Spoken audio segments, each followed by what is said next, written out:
तो इज्जत है नु नजरी में ते दुआरी पर दोबारा पैर मत रखिया न तो एक से तोड़ दे टांग बता नहीं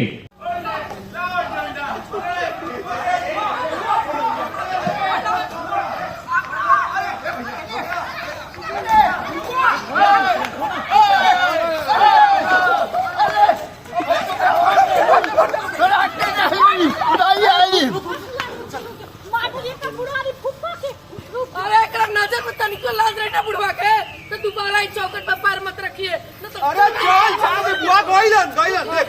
ओ लगे तू दहेज चाहिए बुढ़ारी में नहीं ओके गइलिस ते अब भान में गइल जैसन ससुरार अब भान में गइलिस बूढ़िया। अरे बुढ़वा क्या कहले है तोरा इतना घर हाड़ में गई बुढ़िया इतना तोरा गर्मी हो गई तोरे इतना औकात पड़ गई बा तो अरे तोरा 8 से 8 बजाए दे रे बुढ़िया तो के का पता हुआ चुप डरपोक अब पहले तो हम चुप कर रे डरपोकवा अब पहले तो ईट बजाई है अब दबा के भागेला ससुरारी से सुन ला फिर से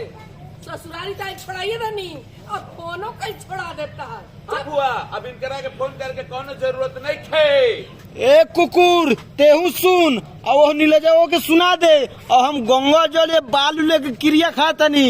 हम तोरा त्याग देनी त्याग और सुन I hate you I hate you I hate you. तो हमारा सुन ले रे बुढ़ावा आई हेट 2 3 4 5 6 7 8 9 चले जो कट गई